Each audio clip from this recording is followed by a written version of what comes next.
है ना। सरकार ना अपनी इज्जत बचाने के लिए नहीं हट रही पीछे। वो सोच रही है कि मेरे नाक का सवाल है, लेकिन इधर भी किसानों के नाक का सवाल है। किसान भी हटने वाला नहीं है और दिन प्रतिदिन संख्या बढ़ती जा रही है। मैं तो ये कह रहा हूँ मोदी जी मान जाओ, नहीं तो इतना बड़ा जन सैलाब यहाँ इकट्ठा हो जाएगा कि आपसे संभाला नहीं संभलेगा। ये खाली किसानों की लड़ाई नहीं है, ये हर एक नॉर्मल व्यक्ति की लड़ाई है। देखिए, मैं ये नहीं कहता कि कोई विपक्षी पार्टी इंसाफ दिला पाएगी नहीं दिला पाएगी, लेकिन हाँ, किसान अपने हकों की लड़ाई लड़ रहा है। किसान अपने इंसाफ लेकर के जाएगा। समस्या आएगी कि जब अडानी अंबानी उस माल का स्टॉक कर लेंगे और कुछ विदेश में बेच देंगे।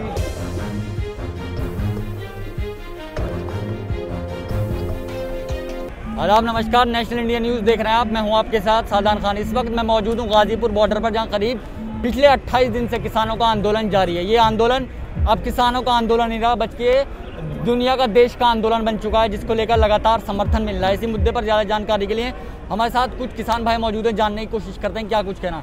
सर, बहुत बहुत स्वागत है। जी, मेरा नाम सुनील बालियान भारतीय है। मैं जिला शामली से हूँ। मेरा गाँव है इस्लामपुर गसोली, वहाँ से आया हुआ हूँ और पिछले 14-15 दिन से मैं यहीं पे हूँ और संघर्ष कर रहे हैं कि सरकार हमारी बात को मान ले, लेकिन सरकार नहीं मान रही है और सरकार को मानना पड़ेगा। सबसे बड़ी बात यह है क्योंकि अब जब किसानों ने ठान लिया है। लेकिन सर, 28 दिन हो गए हैं, अभी तक किसान की क्यों नहीं मान रही? सरकार से क्या चूक हो रही है? सरकार क्यों पीछे हट रही है? देखिए, थोड़ा ये है ना, सरकार ना अपनी इज्जत बचाने के लिए नहीं हट रही पीछे। वो सोच रही है कि मेरे नाक का सवाल है, लेकिन इधर भी किसानों के नाक का सवाल है। किसान भी हटने वाला नहीं है, क्योंकि किसान ने उनको बना करके वहाँ पे भेजा है और किसानों ने ही वो कुर्सी उनको दी है। उनको पीछे हटना पड़ेगा, नहीं तो किसान उगाना जानता है तो काटना भी जानता है। बिल्कुल सर। लेकिन सर, आज जिस तरीके से सिंधु बॉर्डर पर जो सीएम योगी की जो जलाया गया पोस्टर वगैरह भी उनका, वहाँ पर किसानों ने प्रदर्शन किया, अपना गुस्सा जाहिर किया, तो इसे कैसे देख रहे हैं? देखिए, ऐसा होता है, हर किसी के अपने विचार होते हैं। अगर कोई व्यक्ति गलत कर रहा है तो देखो उसके पुतले भी जलाए जाते हैं। विपक्षी पार्टियां भी जलाती है। जब भारतीय जनता पार्टी सत्ता में नहीं थी, उसने भी दूसरों के पुतले जलाए। ये तो एक नॉर्मल चीज़ है।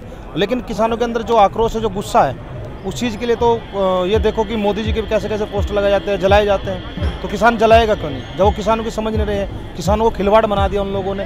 अब किसानों के जो दूसरे अपने जो पार्टी के कार्यकर्ता हैं, उन्हें ला करके विरोध में खड़े करते हैं। एक दिन के लिए आगे आकर के चले गए, लेकिन किसानों को सुनने के लिए सरकार तैयार नहीं है। अरे, जब हमें नहीं चाहिए ये बिल, तो क्यों हमारे लिए ला के दे रहे हो सौगात तुम हमें? लेकिन सर, प्रधानमंत्री मोदी तो ये कह रहे हैं कि इससे किसानों का दुगनी हो जाएगी, किसानों का बहुत फायदा होने वाला है। कैसे होगा फायदा किसानों का? चलो, किसानों को करना चाह रहा है। मैं एक नॉर्मल सी बात बता रहा हूँ, खाली किसानों की लड़ाई नहीं है, ये हर एक नॉर्मल व्यक्ति की लड़ाई है। आपने कभी 150 रुपये किलो का प्याज खाया? नहीं। 125-130 के भाव में तो प्याज आया है ना। तो उस समय भी ये देखे कि जब उस समय तो भंडारण की एक सीमा थी। अब इन्होंने भंडारण की सीमा को हटा दिया। अब क्या करेंगे? चलो, किसान है, किसान तो अपने 1 साल का अनाज रख लेगा अपने पास, क्योंकि रखता है वो अपने यहाँ घर पे टंकी में। लेकिन अब उस समय समस्या आएगी कि जब अडानी अंबानी उस माल का स्टॉक कर लेंगे और कुछ विदेश में बेच देंगे, तो जब उसकी ज़रूरत पड़ेगी उस समय उसे महंगे रेट में बेचेगा। किसान से 8 रुपये का लेकर के वो 100 रुपये 200 रुपये किलो तक बेचेगा। जब होगा नहीं, अनाज के खाए बिना आदमी काम कहाँ से करेगा? लेकिन सर, जो सबसे बड़ा सवाल उठ रहा है कि अभी भी गृह मंत्री अमित शाह बंगाल में रैलियां कर रहे हैं, किसानों भाई की बात को छोड़कर वो क्या बंगाल की रैलियों पर ध्यान दे रहे हैं, अपना फायदा देख रहे हैं? देखिए, उनका राजनीतिक स्टंट है। वो अपनी राजनीति को किस तरीके से गुल खिला रहे हैं, क्या करना चाहते हैं वो। उनके लिए जो किसान है, किसान के लिए, किसान उनके जीवन में कोई महत्व नहीं है। वो किसान को मानते नहीं, कुछ समझते नहीं ना कुछ, तभी तो। नहीं तो सबसे पहले जो किसान, जो अन्नदाता है, जिसको अपने खेत में इस समय कार्य करना था, वो यहाँ पर आकर के सड़क पे पड़ा है और दिन प्रतिदिन संख्या बढ़ती जा रही है। मैं तो ये कह रहा हूँ मोदी जी मान जाओ, नहीं तो इतना बड़ा जन सैलाब यहाँ इकट्ठा हो जाएगा कि आपसे संभाला नहीं संभलेगा ये। लेकिन सर, कानून मंत्री समेत कई मंत्री ऐसे हैं उनके जो कह रहे हैं कि हमें कोई फर्क नहीं पड़ता प्रदर्शन से। प्रदर्शन तो फर्क पड़ता है भाई, क्यों नहीं पड़ता? क्योंकि जब पहले कांग्रेस की सरकार है, किसी और की रही, भारतीय जनता पार्टी आज से पहले जब शुरू में 2 सीट आई थी, पर्चे बांटते फिरते थे। जब इमरजेंसी लगी उस टाइम पर्चे बांटते फिरते थे। वो भी तो अपना प्रचार कर रहे थे। लेकिन किसान अपना प्रचार थोड़े कर रहा है। किसान तो अपने अधिकारों की मांग करने आया है। अपना अधिकार चाहिए किसान को, तो उसको लेने के लिए आया हुआ है ना किसान। तो किसान की बात क्यों नहीं मानेंगे? देखते फर्क कब तक नहीं पड़ेगा। किसान भी हिलने वाला नहीं है यहाँ से।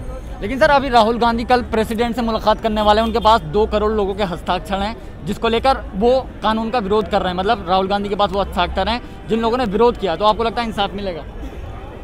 देखिए, मैं ये नहीं कहता कि कोई विपक्षी पार्टी इंसाफ दिला पाएगी नहीं दिला पाएगी, लेकिन हाँ, किसान अपने हकों की लड़ाई लड़ रहा है। किसान अपने इंसाफ लेकर के जाएगा। अगर हमारा विपक्ष मजबूत होता तो शायद आज ये स्थिति ना देखने को आती, क्योंकि जब संसद भवन के अंदर इस बिल की चर्चा हो रही थी तो उस समय भी राहुल गांधी जी वहाँ पे नहीं थे।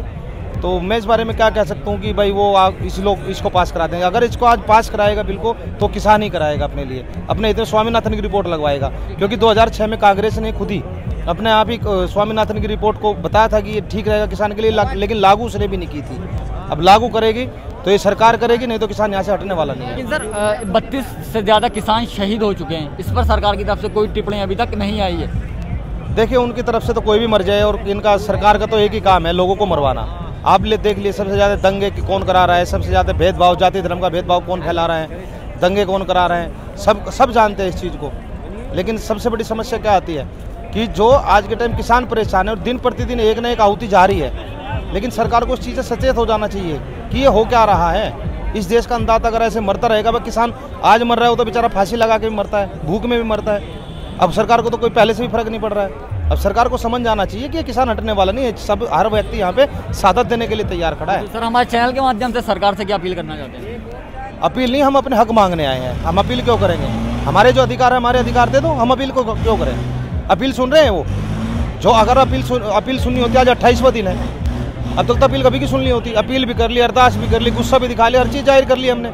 हम तो कहना चाहते हैं सरकार को, भाई जो हमारे अधिकार हमें दे दो, जो आपने गलत कानून लगा इनको वापसी ले लो, सीधी सी बात है। चलिए तो साफ तौर पर यहाँ पर सरकार किसानों का कहना है कि जो गलत कानून है उन्हें जल्द से जल्द वापस लिया जाए, वरना किसानों के जनसैलाब आगे लगातार बढ़ता जाएगा। तो फिलहाल इस खबर में इतना ही, बाकी तमाम बड़ी खबरों के लिए आप देखते रहिए नेशनल इंडिया। चैनल को सब्सक्राइब नहीं किया है तो प्लीज़ सब्सक्राइब कीजिए और ताज़ा अपडेट पाने के लिए बेल आइकन को दबाना ना भूलें।